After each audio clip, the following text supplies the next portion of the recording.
Hey, welcome to Spirit Soul Sense, information for your soul. I am Shareece, and today we'll start with a gathered truth. I love starting with these.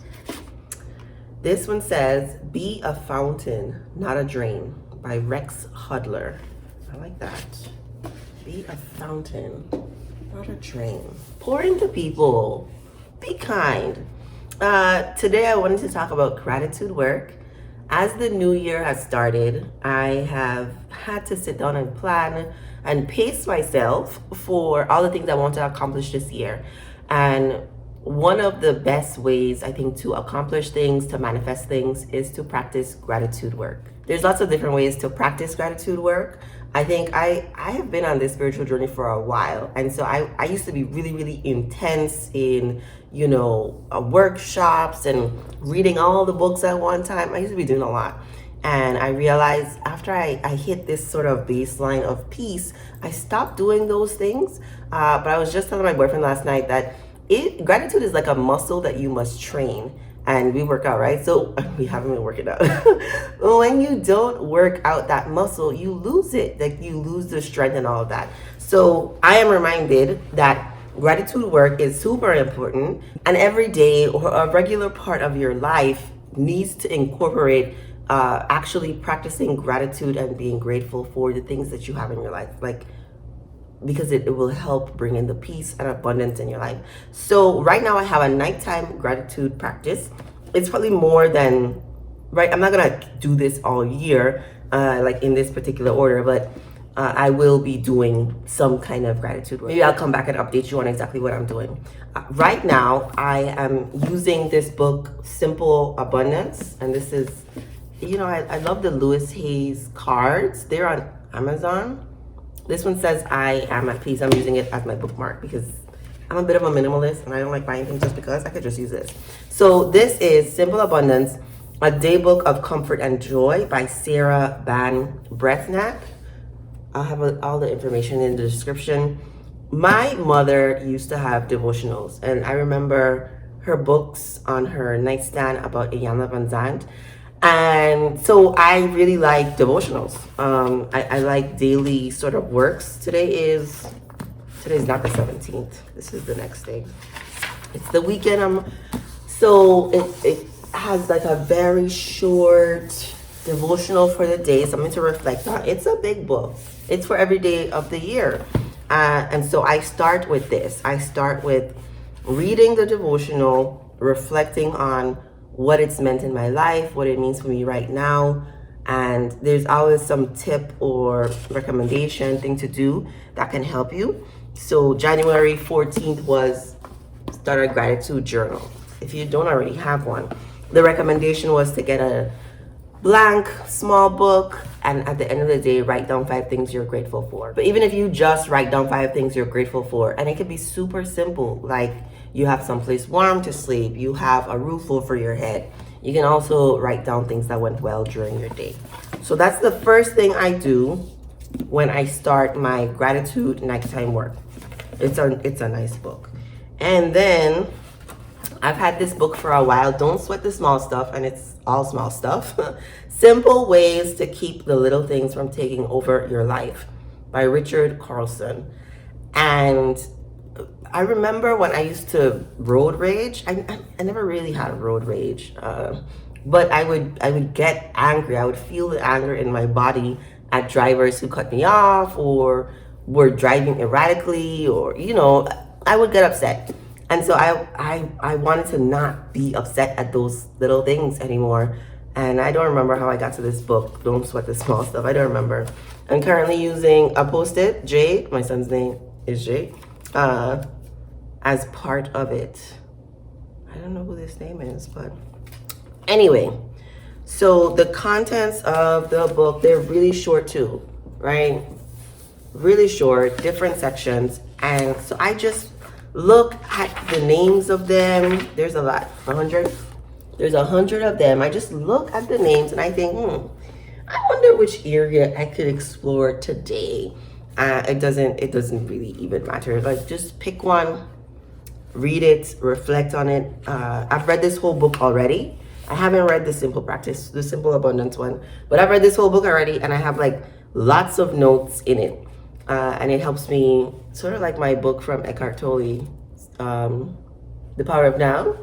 I go back to that book a lot, and it's real helpful to see my growth over the years. I love that. So, like, example, choose being kind over being right. And I have a lot of notes here because I used to have to be right. I used to not want to be wrong. I used to always want to prove my point. I used to be devil's advocate. I don't do any of those things anymore. And reviewing these sections help remind me that it's a journey in life. This is a spiritual journey. You never quite arrive. If you're not growing, then you're stagnant. And we're human. This is not a perfect life. We are not perfect beings. We were made in the image of God, but we make mistakes. We backtrack. There's always another thing to learn because you're human. And then I have a guided journal. I don't really like guided journals, but my sister got me this guided journal for my birthday, and that was last year, 2021. But since we're starting a new year and I'm wanting to do a gratitude practice, this is what I'm using the book for. Somebody gave me this pen. Look at this. It's like a really inky pen. I like it. It feels really special. I don't have anything like this. I wouldn't buy anything like this. So it's an AM, PM reflections book. I'm just realizing that all the pages sort of repeat themselves. So let me show you how it starts and how I'm using it. I think this is the first page. I'm showing you the blank pages. Affirmations. Okay. So here is how it repeats. Affirmations. Write down your most positive qualities. What are some of your strengths and talents? Then the next page is PM reflections. What were good things that happened today? What could have been better today? Then they have this page that I have no idea how to use. I think you're supposed to write in the curve, but that feels really stupid to me. Another reason I don't get a journal. I don't know. I might figure out something to do with this page, but I haven't yet. I don't like it. But this is my favorite section. So they have a good morning. What is your biggest goal today? How can you achieve it? And then good evening. So you come back. Did you meet your goal? If so, great job. How do you feel? If not, how can you succeed tomorrow? So what I'm doing with this book, and especially this section, I don't always do good morning, right? I'm working on incorporating meditations in my morning, like actual sit down meditations, because that's been like an in and out thing for a while. I stopped meditating. My every day became a meditation. Like cooking for me is a meditation. But in times of stress, particularly when you're trying to take over the world, it's helpful to have a time of peace, calm, which I do in the morning, 30 minutes before I have to actually do something for the day. I'm awake. I'm at peace. I'm like soaking in that this is my life. That's what I'm doing. But it's not what I would call a clearing of the mind, like a typical meditation. But I am pretty consistent with in the evening time coming and thinking about, well, did I meet my goal for today? How do I feel about it? And then I've taken to using like half of the section here to write down 5 things that I'm grateful for today. And that's one part of my gratitude nighttime work. I'm an artist and I draw things, but I haven't done their drawing task. It's write or draw your first thoughts waking up, write or draw your final thoughts before going to sleep. I'm sure I'll do it at some point, but I haven't done it yet. And then I have my journal. I have another video on journaling, I think. I have taken to loving pink, and then this has a Bible scripture on it. I think journaling is super helpful. Writing down words is super powerful. Like words are like magic. I've had this journal since, what do you call it? March 2020. And it's small. My journals aren't usually this small. They're usually taller and wider. I realized that I don't write much when things are going well. And so I'm consciously making an effort to change that, to write my thoughts even when things are going well. When I have problems, and I guess I really haven't had that many problems. You know, even though we've been in this pandemic, my life has been sort of the best it's ever been. And so I guess I just haven't been writing a lot. So even just writing the things that went well has been helpful in like doing a mood shift, an acknowledgement that like literally you did have one of the best years of your life, so you can write about that. Like, Shareece, you can write about that, or you can write about this week, or you can write about something that went well. I'm not journaling every night, but it's much more often than what I was doing before. Let me tell you, March, I wrote in March, April, May. I wrote it like 3 times. Like, I remember, like, if I write every day, it's usually because something is wrong. But like 2 times in July, then what? It jumps to November, 1 in October. I just didn't write a lot. So far this year, how many times have I written? 1? I thought I wrote 2. Oh, I did. No, I've written more. 3, which is, you know, I think maybe the peak of last year. I wrote 3 times in a month.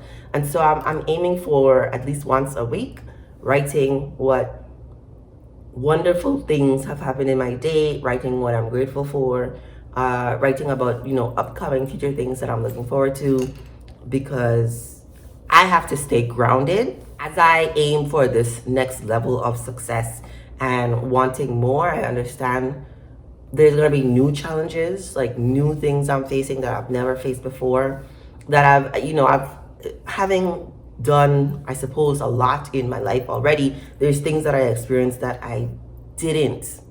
And I had a lot of new experiences in what I feel like was a short amount of time. And then after graduation, I sort of wanted things to just be boring for a while. I didn't want to do anything new. I didn't want to be immensely challenged. I wasn't interested in like roadblocks and speed bumps. I was just like, just let me breathe. Just let everything go fine, please. But I got fairly bored with that pretty quickly. In my video, like, I feel like I'm not doing enough. It was like a antsy, like, I want more. I want more in life. I want to accomplish, pen is almost falling. I want to accomplish more things. And not just because, but inside of me, there are all these ideas flowing out, and it's super important for me to get these things out. Yeah. And as I get them out, I am going to experience even more peace and abundance. And I'm really looking forward to that. So let me know what your gratitude work is right now. I would encourage you to purchase a journal if you don't have one already. Let me know what you think in the comments. Remember to like, share, subscribe, and thank you for watching.